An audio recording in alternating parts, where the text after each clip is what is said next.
이 말씀을 저와 여러분이 함께 봉독하겠습니다.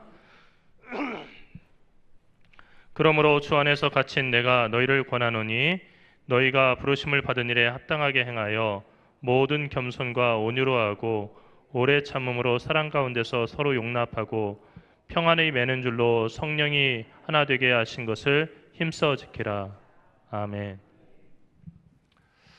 오늘 계속해서 기독교 강의로 본 믿음의 본질, 택함과 거룩한 삶이라는 주제로 함께 살펴보고자 합니다. 오늘 여러분과 함께 나눌 이야기들은 이 제목 속에 다 들어있는데요. 하나님의 택함이 먼저 있었고 그 택함이 있은 다음에 거룩한 삶이 있다는 겁니다. 거룩한 삶을 살다 보면 하나님의 택함 받는다는 얘기가 아니고 하나님이 택하신 사람은 결국은 거룩한 삶으로 간다는 얘기예요. 이것이 잘 이해가 되지 않으실 거예요. 우리의 품성이나 우리의 사람됨 그리고 우리가 하는 일이 어떤 건가와 전혀 상관없이 하나님은 하나님 마음대로 구원받을 사람을 택하신다는 거죠. 그리고 그 사람을 거룩한 삶으로 성화되게 하신다는 거예요. 이게 잘 이해가 안 되실 거예요.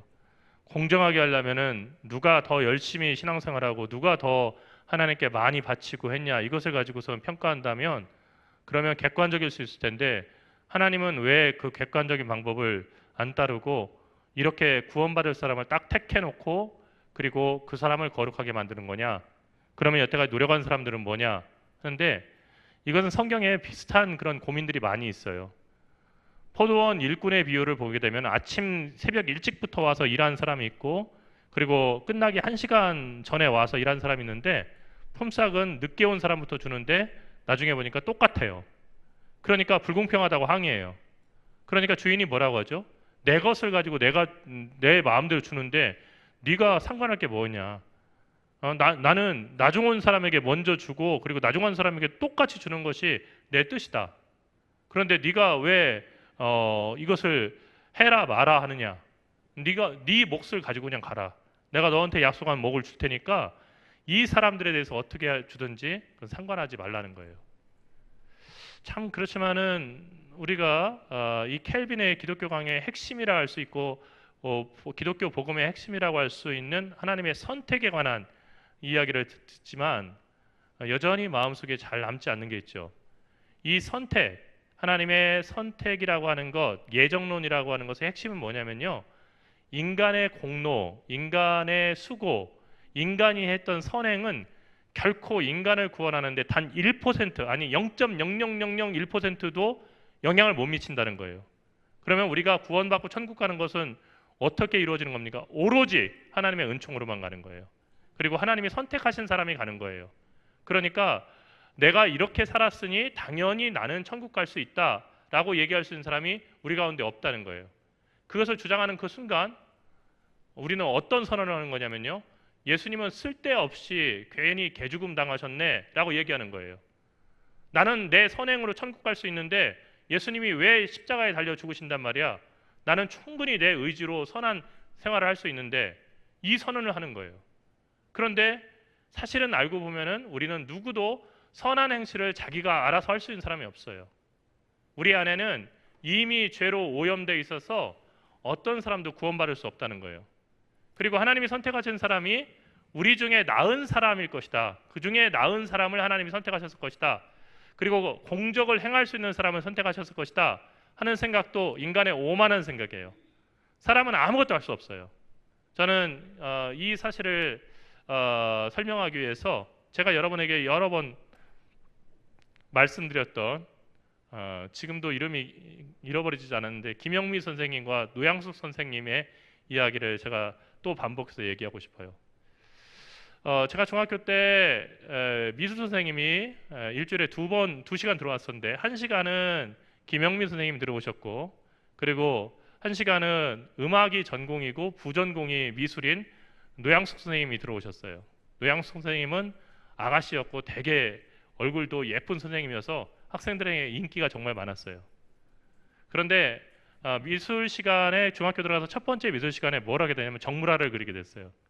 앞에다가 탁자 위에다 교탁 위에다가 항상 보통 그렇잖아요. 과일 갖다 놓고 화분 갖다 놓고 꽃 꽂아 놓고 그려라 해가지고 이렇게 화첩에다가 이렇게 십자 모양으로 사분할을 하고서 이렇게 연필 들고 어디서 본 건 있어서 이렇게 해가지고 이렇게 해가지고 이제 그리기 시작하는 거죠. 근데 첫 번째 시간에 저도 이렇게 연필 가지고 이렇게 한참 보고 있는데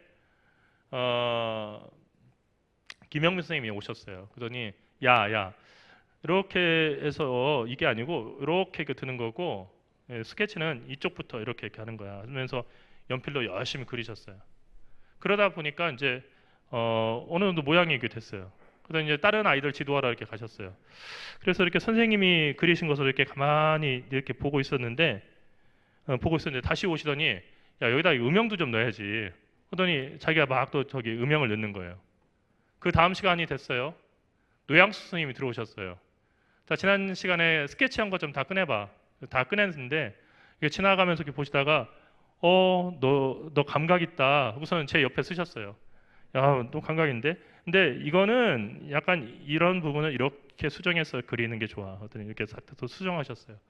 한참 또 그렸어요. 한참 신나서 막 그린 거예요. 저는 가만히 이렇게 옆에서 이렇게 지켜만 보고 있고, 근데 신나서 그리셨어요. 근데 그러다 보니까 한 시간이 또 지났어요. 그 다음 시간 아시겠죠?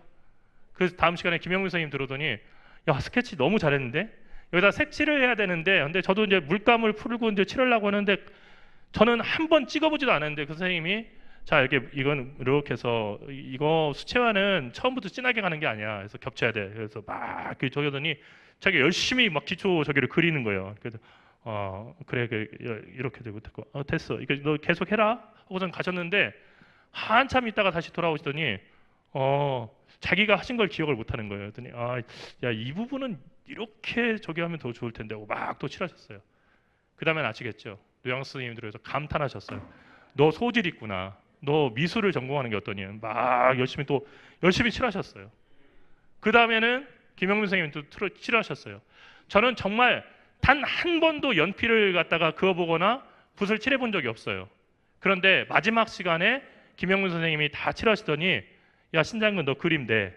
너는 A야. 그러더니 야 이렇게 잘 그리는 애가 우리 안에 있다니. 그래서 너 미술할 생각 없냐? 하고 얘기하셨어요. 저는 너무 어이가 없었어요. 제가 한 일은 아무것도 없었어요. 그리고 제 그림은 1학년 때 미술 시간 첫 시간에 그린 그림인데 그 그림은 이렇게 제 화첩에서 뜯겨 나가서 잘 처리가 돼가지고 액자에다 표구까지 해가지고 그래서 미술실에 걸렸어요. 그래서 우리 학교 학생들 중에도 이렇게 그림을 잘 그리는 학생이 있다라고 선생님이 미술부 학생들에게 막 칭찬하는 그런 적이 됐어요. 도대체 미술부 애들이 너는 이렇게 그림을 잘 그리는데 왜 미술을 안 하고 있냐? 저한테 물어볼 정도였어요. 저는 사실은 제가 그린 거 아무것도 없어요. 그런데 우리가 하나님 앞에 가서 구원받은 백성으로 나타나는 것이 이 과정과 너무 같다는 거예요. 그러니까 우리가 뭘 하는 게 아니에요. 우리가 의지를 가지고 하는 게 아니고요. 하나님이 우리의 삶을 이끌어 가시는 거예요. 그래서 구원받은 백성 그리고 하나님의 거룩한 백성답게 우리를 변화시켜 주시는 거예요. 성령이 우리 마음에 감동을 주시고요. 그리고 우리가 마땅히 행해야 할 바를 알게 하셔서 의롭다고 인정하시는 데에서 지나가서 성화, 거룩함이 이루어지고요. 그 다음에 영화, 그 영광스럽게 변하는 그 과정을 전부 다 누가 하는 거예요? 누가 하는 거예요? 하나님과 우리의 합작입니까? 하나님과 우리의 합작이에요? 절대 합작이 아니에요. 그러니까 천국에 가면은 누구나 다 놀라게 돼 있어요. 첫 번째 놀라는 사람은 야, 저 사람이 천국에 왔다니. 야, 정말 하나님의 은혜구나 하고 놀라요. 또 두 번째 뭐에 놀라냐면요. 그 사람이 천국에 없다고? 당연히 그 사람은 천국에 있을 것 같은데 없다고 하는 거에 놀라는 거예요. 왜냐하면 우리가 이 세상에서 천국 가는 것이라고 그 기준이라고 생각하는 모든 것들이 다 인간적인 거예요. 그것이 하나님의 뜻과는 전혀 상관이 없다는 얘기입니다.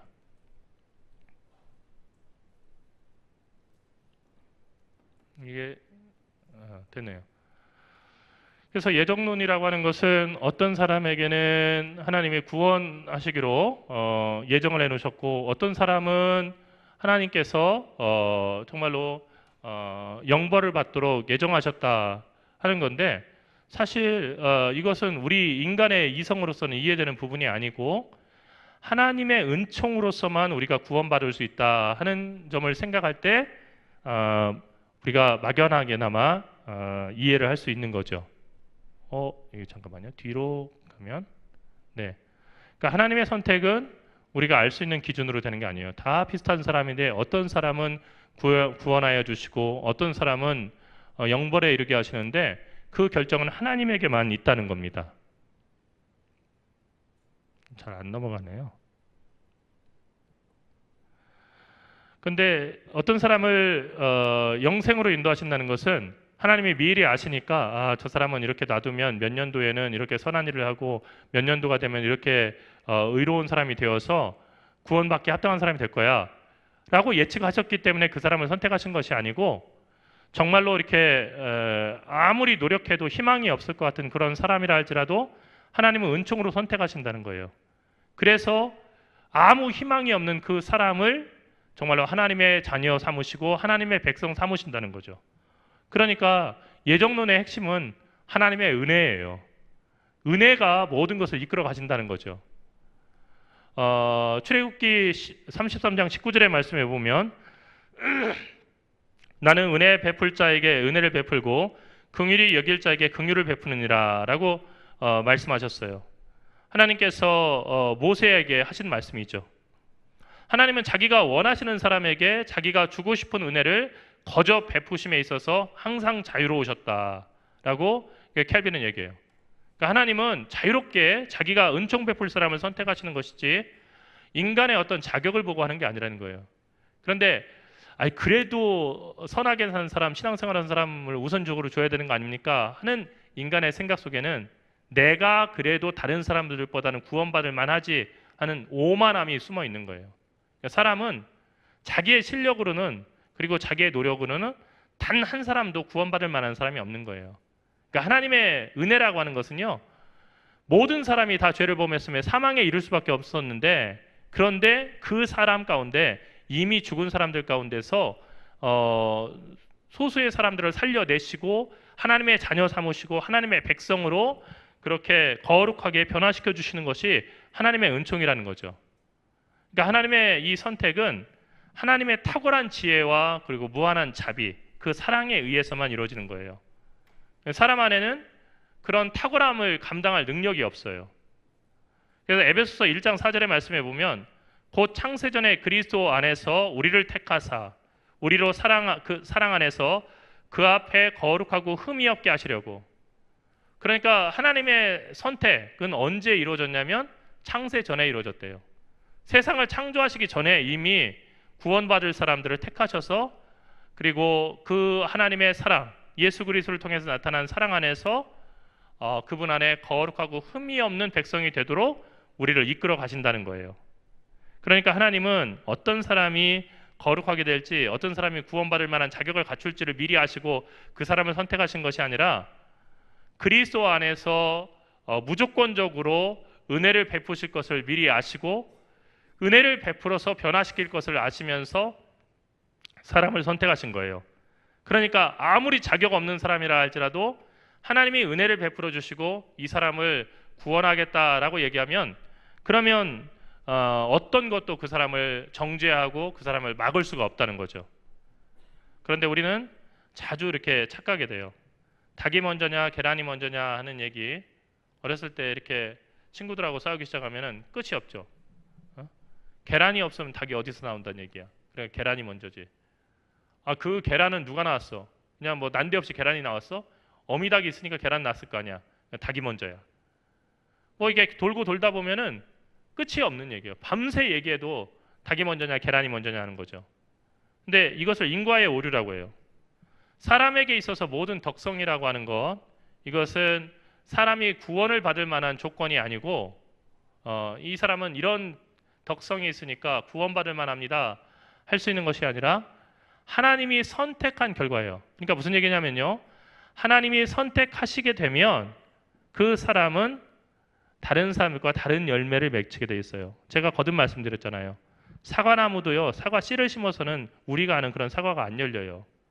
그러니까 나무를 베고요, 거기에다가 가지 접붙임을 해서 그 사과나무를 완전히 다른 품종으로 키우게 될 때 우리가 아는 크고 그리고 새콤하고 그리고 단 그런 사과들이 열리게 돼 있는 거예요.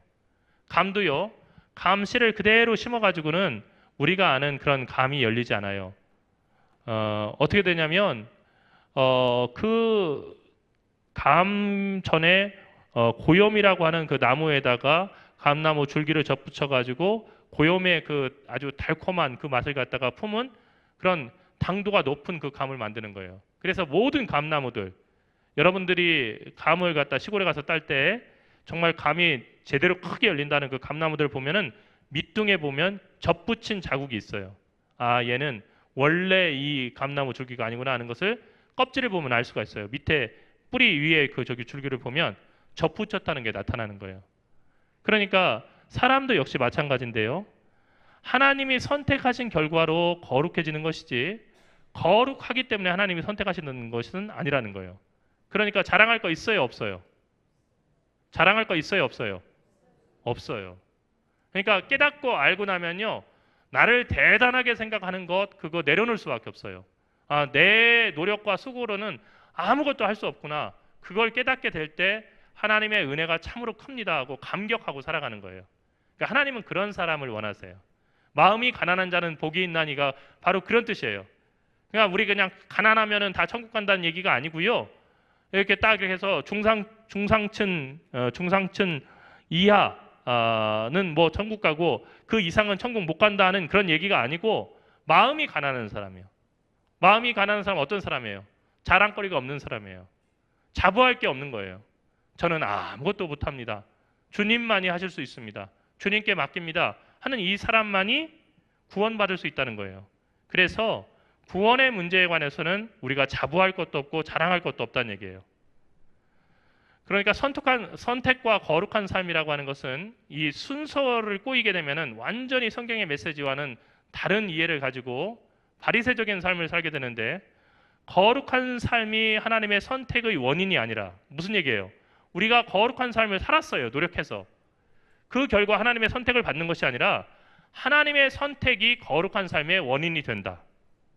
하나님께서 선택하셨기 때문에 그 사람이 함량 미달이고 여러 가지 부족한데 시간이 지날수록 어떻게 되냐면요, 거룩해지는 거예요. 그리고 하나님의 뜻 안에서 그리스도를 닮은, 그리스도의 충만한 분량에 이르는 사람이 되는 거예요. 그게 하나님의 선택의 결과라는 거예요. 그러니까 우리가 자랑할 게 없다는 거죠. 그러니까 우리가 고려해야 할 것은 하나님이 무엇을 기뻐하셨는지 묻는 데 있지, 무엇이 사람들 자신으로부터 초래된지를 묻는 데 있지 않다.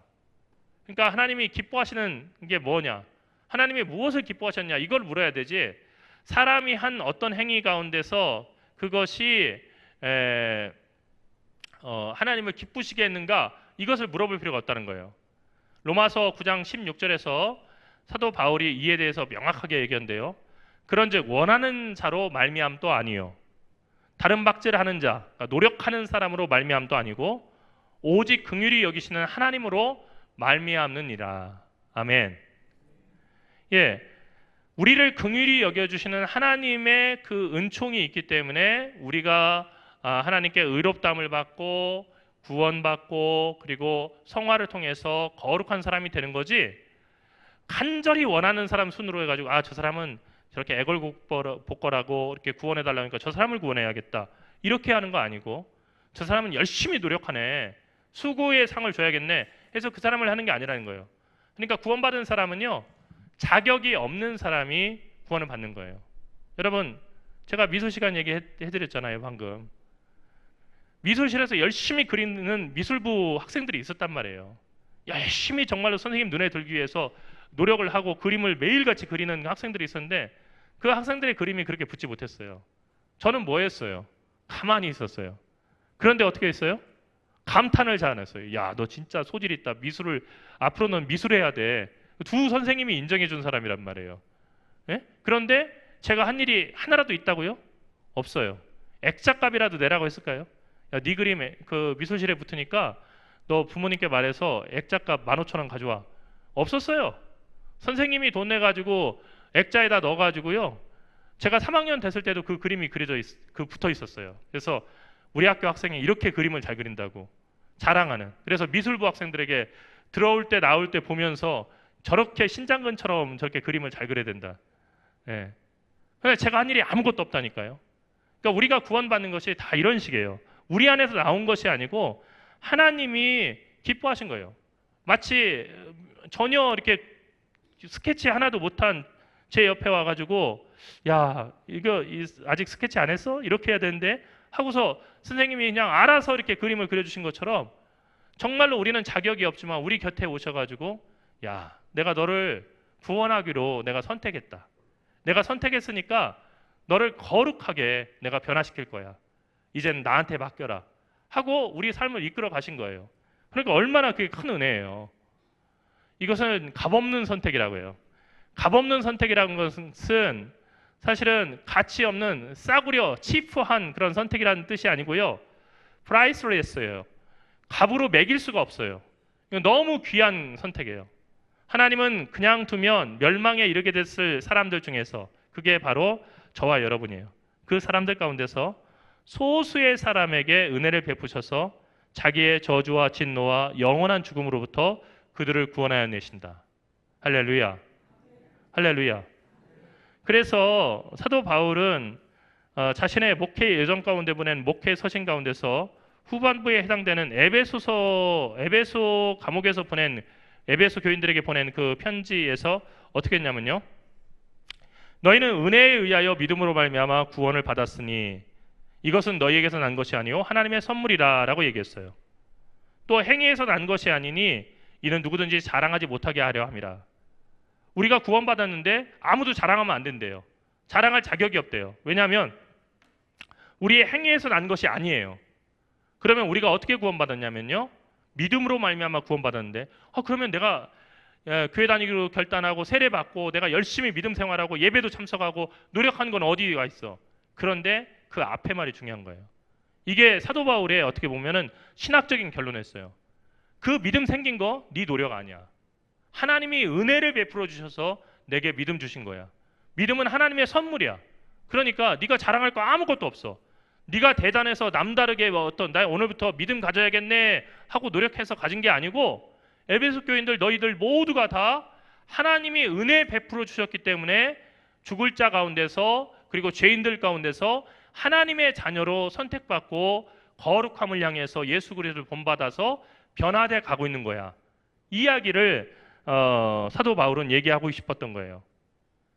그래서 아우구스티누스라고 하는 어거스틴이라고 하는 영어 이름과 아우구스티누스라고 하는 그 라틴어 이름은 같은 건데 이 아우구스티누스가 어떤 얘기를 했냐면요.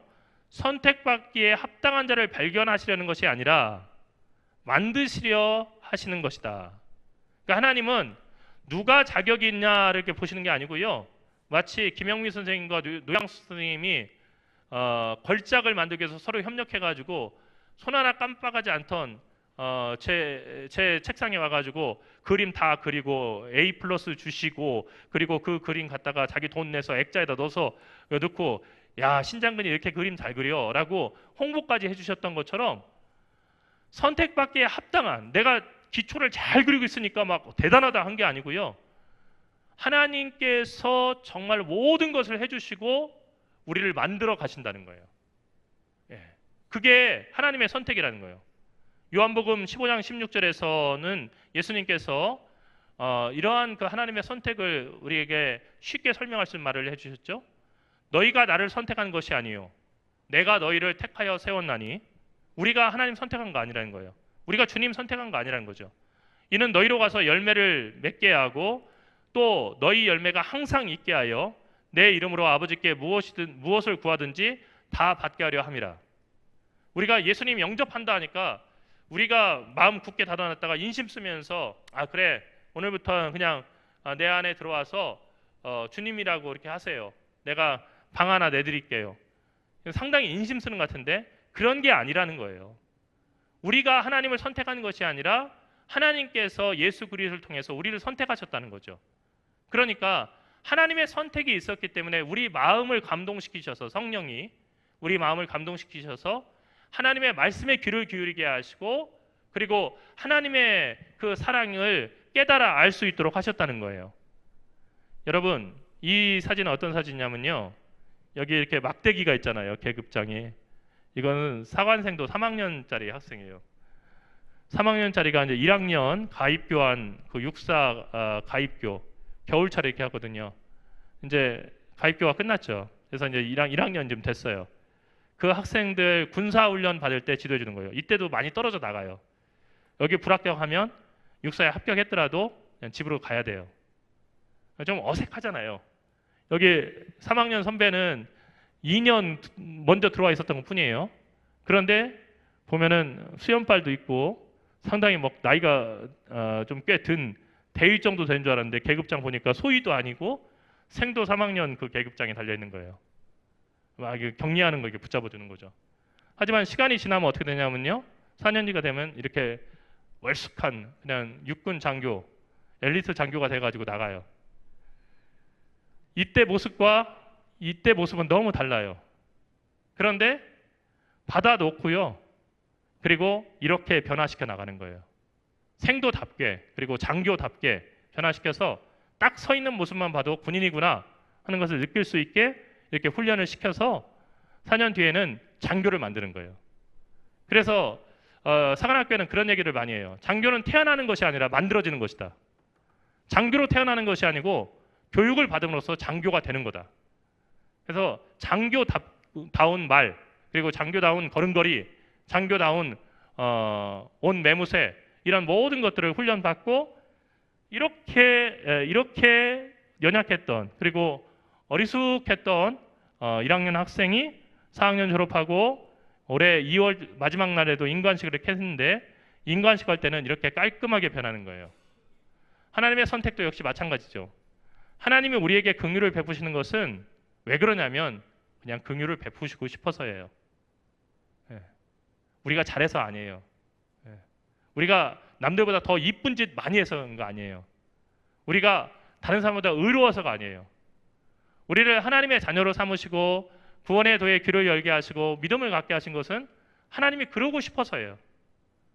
하나님이 우리를 불쌍히 여기시고 내가 쟤를 구원하고 싶어 라고 선택하셨기 때문에 우리가 하나님 앞에 나올 수 있는 거예요. 다른 원인은 없다라고 칼빈은 얘기했어요. 외적인 가르침으로 귀를 때린다고 하더라도 헛된 일이다는 얘기했어요. 무슨 얘기냐면요. 어떤 일을 하면 어떤 얼굴 표정을 하면 그리고 어떤 행동을 하면 구원받을 만하다 이런 거 다 쓸데없는 얘기라는 거예요. 왜냐하면 요한복음 1장 13절에서 말씀하신 것처럼 이는 혈통으로나 육정으로나 사람의 뜻으로 나지 아니하고 오직 하나님께로부터 난 자들이라. 구원받은 사람들은 어떤 사람이냐면요. 하나님께로부터 난 자들이라는 거예요.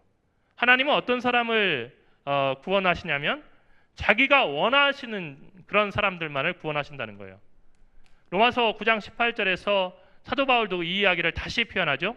하나님께서 하시고자 하시는 자를 긍휼히 여기시고 하시고자 하시는 자를 완악하게 하시느라. 바로를 갖다가 완악하게 해서 나중에 심판을 받게 한 거 하나님이 그렇게 하시고자 한 거예요. 바로가 특별히 무슨 하나님 앞에 아주 그냥 눈에 가시여서 그런 것이 아니고요. 하나님께서 아무 형편없고 그리고 이스라엘 백성들 보세요. 우리가 출애굽기를 계속 읽어가고 있지만 그 품성이 구원받을 만한 사람들이에요? 아니에요. 하나님 원망했고요. 나오자마자 우상 만들었고요. 그리고 왜 우리를 여기로 끌고 왔냐고 이럴 거면 왜 끌고 왔냐고 맨날 불평했고 볼멘소리 했고요. 그 불뱀에 물려가지고 야 너희들 살려줄 길을 열어줬으니까 모세가 놋으로 만든 뱀을 갖다 다루는 지팡이 그 놋뱀을 봐. 그러면 너희들 다 살아날 거야 했는데요. 끝까지 어떻게 했냐면요. 사람이 불뱀을 물려가지고 죽어가는데 뭐 그거 본다고 살겠어? 안 봐? 아니 하나님이 한번 보래. 그러면 낫는데 그리고 산대 했는데 난 그냥 죽을 거야. 난 안 볼 거야. 말도 안 되죠. 똥꼬집이 이런 똥꼬집이 어디 있어요. 그 죽었어요. 실제로요. 그렇게요. 그런 사람들을 갖다 선택했어요. 그러니까 광야 40년 동안 이스라엘 백성들을 보면요. 하나님의 선택이 잘못됐구나. 하나님 후회하셨겠구나 싶을 정도로 사람이 형편없었어요. 그런데 하나님은 그 형편없다고 생각하는 노예 중에 노예인 이스라엘 백성들을 선택하셔서 구원받은 백성으로 세우셨다는 것이 바로 구약 성경의 증언이에요. 이것은 예수 그리스도를 통해서 어떤 사람들이 구원받을 만한 사람들인가, 어떻게 구원을 하실 것인가를 보여주는 하나의 예표가 되는 거죠. 다시 아우구스티누스의 이야기를 인용하자면 우리는 누가 예정된 사람들의 수에 들고 누가 그렇지 않은지, 그러니까 누가 예정받은 사람에 들지 못했는지를 알 수 없으므로, 알 수 없어요. 그러니까 여러분 옆에 와가지고 당신 구원 받았습니까? 구원에 확신이 있어요? 구원 몇 월 며칠 날 받았어요? 구원 몇 월 며칠 날 받은지 알지 못하면 당신 구원받지 못한 거예요. 구원받으면 확실한 증표가 나타나요. 그리고 날짜, 시간도 압니다. 뭐 그런 얘기 하는 사람도 있어요. 다 쓸데없는 얘기예요. 마음이 뜨겁고 안 하고 이렇게 생기는 거 아니에요. 여러분 통장에다가 어떤 사람이 여러분에게 2억 원을 쏴줬다고 합시다. 찍어보니까 2억 딱 찍혀 있어요. 근데 여러분이 마음에 믿어지지 않아요. 얘 전산 오류 아니야? 그리고 그 사람이 나한테 준다고 했지만 이거 진짜 돈일까? 이거 찍힌 거 보고도 난 못 믿겠네. 이 사람 믿지 못해요. 믿지 못하는 그 사람이 자기 통장과 도장을 가지고 은행에 가면 당신은 확신하지 못함으로 돈을 드릴 수가 없습니다 라고 은행 직원이 2억 원 안 줄까요? 예? 내 이름의 통장이에요. 그리고 정당하게 2억 원을 주는 사람이 내가 너한테 2억 원 보내줄게. 이건 지금부터 네 돈이야 하고 줬어요. 그리고 내가 도장도 있어요.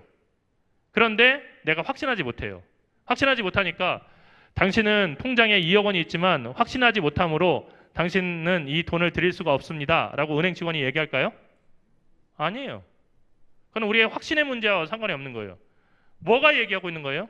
통장이 얘기하고 있는 거예요. 그리고 전산조회를 해보면 잔고가 분명히 얘기하는 거예요. 그렇기 때문에 우리는 그걸 받을 수 있어요? 없어요? 통장하고 도장만 있으면 받을 수 있어요? 없어요? 있어요. 예수 그리스도의 십자가가 우리의 도장이 되셨고요. 그리고 그리스도께서 복음을 통해서 주신 약속이 우리에게 통장이 된 거예요. 그러니까 하나님 앞에 갔을 때 그것이 우리에게 구원이라고 하는 그런 선물을 주시는 근거가 되는 거지, 우리가 확신했거나 아니면 우리가 내가 2억 원 모으느라고 이만큼 노력했으니까 난 2억 원 받을 만하네 하는 나의 수고에 대한 칭찬이 우리에게 2억 원을 주는 것은 아니란 얘기예요. 아시겠죠? 다만 우리가 누가 구원받은지를 알 수 없으므로 모든 사람이 구원에 이르기를 원하는 마음을 깊이 지녀야 한다. 무슨 얘기예요? 우리 중에서 누가 최종적인 구원을 받을지 알 수 없어요. 파스칼이 얘기했어요. 하나님이 계실지 안 계실지 이걸 가지고 내기할 때 어떤 게 지혜로운 거냐? 하나님이 계신데 안 계시다라고 하는 쪽에 걸어가지고 나 하나님 안 믿으니까 하나님 안 계실 거야 했는데 죽어보니까 하나님 계셔요. 이 사람은 얼마나 당황스럽겠어요. 그런데 하나님이 나는 계시다고 믿어 라고 했는데 죽어보니까 아무것도 없어요. 그러면 이 사람은 적어도 뭐였냐면요, 일생이라고 하는 삶을 갖다가 하나님의 뜻대로 의미 있게 살려고 노력했기 때문에 향기로운 삶이라도 남지만 뭐 이 사람이 뭐 당황할 건 없어요. 그러나 전자 같은 경우는 어때요? 없다고 확신하고서 그렇게 살았는데 하나님이 시퍼렇게 살아계시네요. 어떻게 해요? 잠깐만요. 저 한 번만 좀 더 땅에 내려갔다가 올게요. 저한테 한 번만 기회 주세요. 주실까요? 주실까요? 요즘에는 성경 대신에 드라마 많이 보니까 환생에 관한 드라마들을 많이 나오잖아요. 그러니까 어느 교회에서 이렇게 질문을 던졌더니 주실걸요? 하는 그 대답이 나오더라고요. 주실걸요? 다시 저 내려가서 다시 한번 살고 올게요. 그러면은 주실걸요? 아니에요. 성경에 의하면 사람의 삶은 한 번 태어나서 한 번 살고 한 번 하나님께 가는 거예요. 그렇기 때문에 우리가 이 세상을 살아갈 때 그리스도의 복음을 듣고 우리가 들어야 되는 생각은 뭐냐면 성령의 도우심을 구하면서 우리 모두 구원에 이르기를 간절히 원하면서 그리스도의 구원을 그리스도를 통한 구원을 사모하면서 그렇게 구원을 원하는 사람으로 하나님의 뜻에 합당하게 살려고 애를 써야 한다는 거예요. 사랑하는 성도 여러분, 예정론이라고 하는 것은 오늘까지 2시간 저기를 했지만은 상당히 어려운 얘기예요. 신학생들도 그리고 신학을 공부하고 목회에 들어와서도 사실은 기독교 강요라는 책을 한 번도 읽어보지 않은 분들도 많이 있어요. 그만큼 이게 우리 장로교회나 기독교 신학 전체에 의미 있는 책이지만은 어려운 부분이 있어요. 그 어려운 가운데서도 예정론은 참으로 어려워요. 왜 어렵냐면요, 우리가 흔히 생각하기에 세상에 공짜는 없다고 생각하기 때문이에요. 그러니까 어떤 사람이 뭘 받았으면 받을 만한 가치가 있기 때문에 받았다고 생각하는 거예요. 그렇지 않은 사람에게 공짜로 뭔가가 엄청난 게 주어지는 거, 이건 있을 수 없는 일이라고 우리는 생각해요. 그게 공평하다고 생각해요. 하나님의 공평은 달라요. 하나님이 불쌍히 여길 사람을 불쌍히 여기고 구원할 사람에게 긍휼을 베푸셔서 그 사람을 거룩하게 하시는 것이 하나님의 공평하심이에요. 그렇기 때문에 우리가 하나님에게 우리의 생각 속에서 나오는 공평을 강요할 수가 없고, 오로지 우리가 이 예정론을 통해서 하나님의 은총을 깨닫고 하나님 앞에 겸손한 마음을 가지고 살아갈 뿐이에요. 기도하겠습니다. 사랑하시는 하나님, 은혜와 사랑을 감사합니다. 예정론이라고 하는 이 교리를 통해서 하나님이 우리를 아무런 조건 없이 그리고 아무런 대가 없이 선택하시고 우리가 감당할 수 없는 은혜를 허락하시며, 그래서 우리를 거룩하게 하시고 우리를 의롭게 하셔서 하나님의 택함받은 백성답게 변화시켜 나가심을 우리가 다시 깨닫게 되었습니다. 우리는 그 원리를 알 수도 없고 또 그 하나님의 지혜에 미칠 수 없는 어리석음을 보일 수밖에 없는 인간들이지만, 하나님 우리를 나무라지 아니하시고 우리를 불쌍히 여기셔서 구원하시는 하나님의 그 인자와 자비는 참으로 크고 놀랍습니다. 주님을 찬양합니다. 주님, 저희 마음 가운데 오셔서 저희의 삶이 끝나기 전에 성령님을 통해서 저희가 변화되게 인도하여 주시옵시고, 그래서 구원받은 자로서 주님 앞에 나타날 수 있도록 주여 저희를 불쌍히 여기시며 날마다 저희를 구원하여 주시옵소서. 사랑하시는 우리 주 예수 그리스도의 이름으로 간절히 기도드리옵나이다. 아멘.